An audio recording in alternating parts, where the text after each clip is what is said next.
I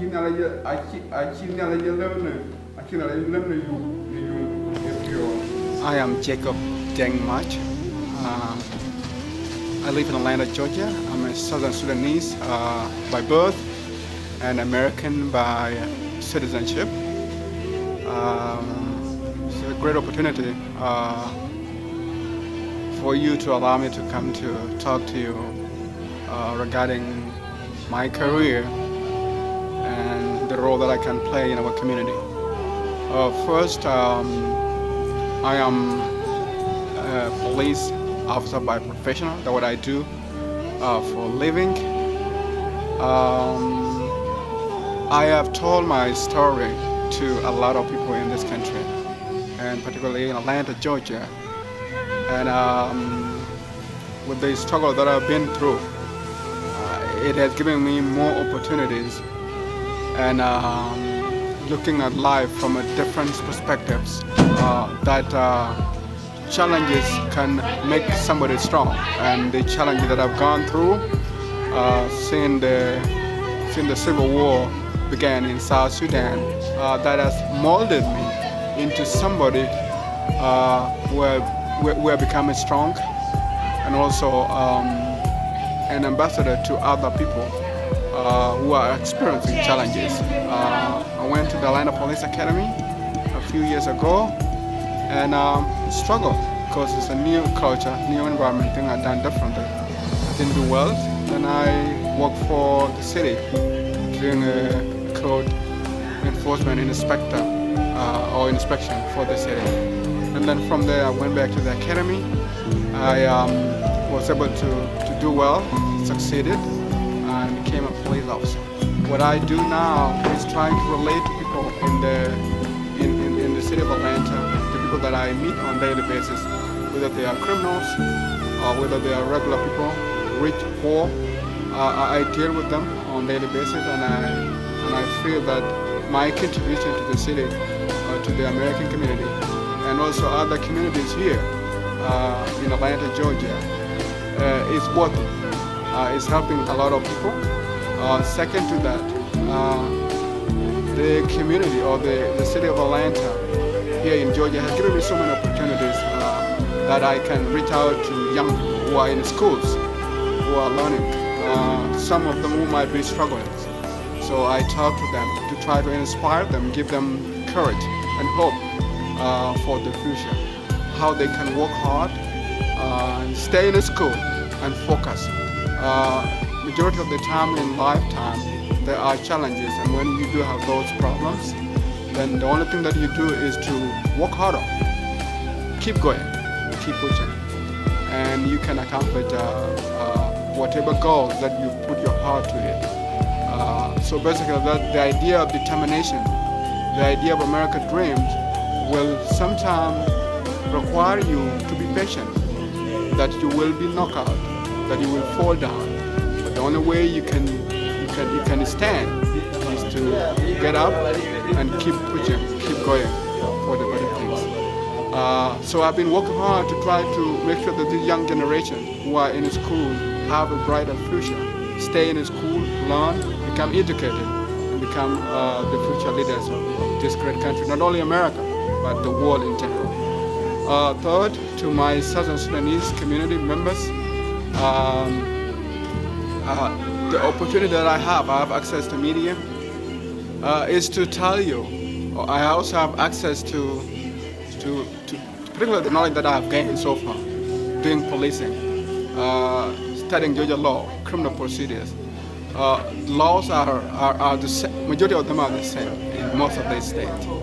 So what I would advise you as the community that I love so much and where I came from, is to tell you that to be a part of this great country, is to respect American laws, abide by the laws, do the right things, work hard, go to school, and live a peaceful life.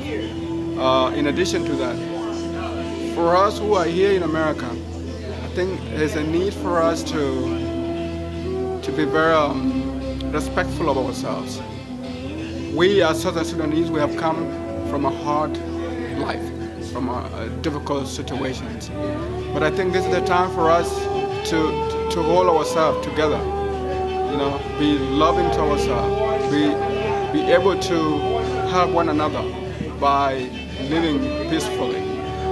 For example, if you have come here, for example, if you were brought here to the U.S. by your husband, or your wife brought you here, and you live in this country, I think the thing that needs to be done is to join your hands together. And if you have children, raise your children in a very good atmosphere, whereby you understand each other, understand your children, understand their needs, and understand what you can do for them, so that they can become responsible adults in the future, become the great leaders of tomorrow, not only here in America, but also South Sudan, because we are here in this country because of the destruction of our country, because of the many problems that we had for so many years. So we have come here as future leaders of tomorrow, and everything has to start now. So it's our role, it's our duty as the Southern Sudanese to respect ourselves, live together, stay away from issues like domestic violence that can affect us, and that can tear a family apart. We have to work together and try to lend our hand to people we have left behind. If we do that, I think we will be successful. The children that we raise here will be great children, and then they will do a lot of work. They will do the one who will build the country that has been torn apart by our political differences, by our oppressors who have kept us bound for so many years. That's what I look toward to the Southern Sudanese people to do. The last part, is that for me, as somebody who has the opportunity to talk to the media, who can also we have the opportunity to learn in this country, who knows about the laws here, is to reach out to my people, the Southern Sudanese in the different communities in the different states, and then probably share some ideas together, get together, and you know what? We have some dialogue, talk among ourselves. How can we live peacefully here? If we live peacefully here in America, in Canada, in Australia, in Europe, and other areas, you know, where we have gained so many opportunities, then we can transfer what we have gained here to South Sudan, where it can be applied in so many areas of life, either being economy, agriculture, business, you know, building the country, you know, create an atmosphere where people live peacefully, where people prosper for the brighter future. I think by doing that, I think we'll have a great country. We'll have a great Southern Sudanese who love themselves, who don't divide themselves, or who don't look at themselves based on the region, Equatoria, Barakazal, Upper Nile. We got to get rid of that. We got to break that problem. We have to make sure that we are one people, that we have a common identity, that we are Southern Sudanese. We are looking for the future. Thank you.